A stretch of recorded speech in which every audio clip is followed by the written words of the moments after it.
Cette vidéo restera probablement pour longtemps l'une des plus importantes. Utilisée à bon escient, elle vous permettra de comprendre qu'il n'y a aucun conflit entre foi et science, ou entre théorie du genre et biologie, entre idéologie et empirisme, ou entre la physique et la métaphysique. Je me propose de voir tout ça avec vous sous forme d'une petite histoire. Imaginons qu'il existe quelque part un roi, empreint de sagesse, qui réunit tous les sages du pays pour leur demander une seule chose. Allez découvrir cet arbre étrange dont le fruit est la pomme, et dites-moi ce que vous pouvez en apprendre. Une partie du groupe avait un papyrus de Galilée. L'objectivité étant dans la mesure, ils ont entrepris tout un tas d'expériences. Faire germer des pépins, à planter les arbres, à mesurer leur croissance chaque année, le nombre de feuilles, à faire des expériences, et avec plus d'ombre, moins d'ombre, avec plus d'eau, moins d'eau, avec plus de place pour les racines, moins de place pour les racines. Ils firent des moyennes et ils pouvaient déterminer si, à 2 ans de croissance, la taille de cet arbre était normale, si son nombre de feuilles était normal, et si on amenait un arbre en pot, ils étaient capables de diagnostiquer s'il manquait de lumière, d'eau, de place pour les racines. Ils pouvaient remédier. Ils revinrent voir le roi et donnèrent leurs conclusions. Nous connaissons sa taille, son feuillage, ses besoins. Nous sommes capables de diagnostiquer ses maladies et remédier. Nous pourrons produire autant de pommes que vous voudrez. Un autre groupe, quant à lui, possédait un parchemin d'Héraclite. L'un d'entre eux s'approcha des érudits qui venaient de parler, prit une pomme, la plaça sur la table et dit « Est-ce que ceci est une pomme ?» Alors tout le monde répondit « Oui, assurément c'est une pomme. » Et c'est une pomme pendant combien de temps ? Si nous revenons dans 7 mois, est-ce que la tache brune qui restera sur la table sera toujours une pomme ?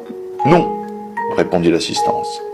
Alors, à quel moment est-ce qu'elle va cesser d'être une pomme ? Et à quel moment est-ce qu'elle a commencé à être une pomme ? Qui le décide ? Car la pomme vient de la branche. C'était la fleur et le bourgeon, qui était elle-même l'arbre. Lui-même d'une pomme. Et se dessine alors le continuum de transformation hegelien. J'ai entendu beaucoup de mesures, j'ai entendu beaucoup de savoir, mais personne ne m'a dit ce qu'était un pommier ou une pomme. Et jusqu'à présent, vous n'en savez rien. Si je me demande ce que je suis, me répondre que je fais 1m80 pour 80 kg n'a aucun sens.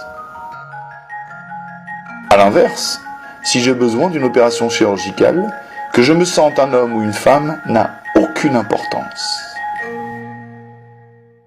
Lorsqu'on se place dans une contemplation de la transcendance, il ne peut y avoir ni opposition, ni contradiction.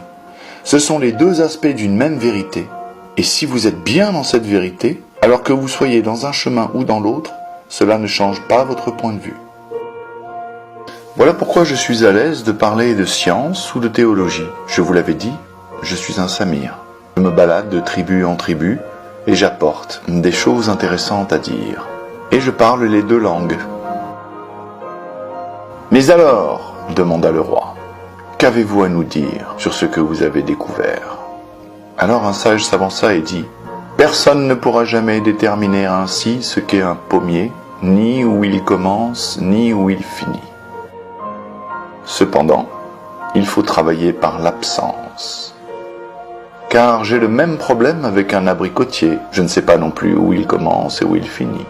Un cerisier, un poirier. Mais je sais que le pommier n'est pas un cerisier, n'est pas un abricotier. Et ainsi, en éliminant ce que le sujet n'est pas, je peux circonscrire la vérité. C'est une approche par la négation. Lorsqu'on regarde les actualités et que l'on voit des gens discuter sur la théorie des genres et qu'en face vous avez des réponses biologiques, vous comprenez maintenant pourquoi cela échouera toujours et pourquoi cela n'a aucun sens. De même pour le religieux et la science. Non, c'est pas fini! Parce que là où je voulais en venir, c'est que s'il s'est passé quelque chose à la tour de Babel, si on a voulu empêcher les hommes de se comprendre, c'est pas en changeant 2 virgules et 3 morceaux de syntaxe. Et vous imaginez le truc? Le boss, il chercherait à perdre les hommes avec une multiplicité de langages, et tout d'un coup, nous, en 2023, ah non, mais c'est bon, on a Google Translate maintenant. Donc, on arrive à la faire à l'envers au boss, tranquillou, quoi. En fait, fastoche. Non, il faut aller voir ce qu'il y a derrière, de ce qu'il y a au fond. Parce que si jamais il y a un truc qui s'est passé, c'est plutôt par là et plutôt comme ça que ça s'est passé, à mon avis.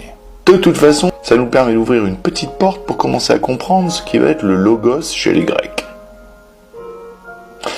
Mais ça, ce sera pour une prochaine histoire. Much better, thank you, Aziz.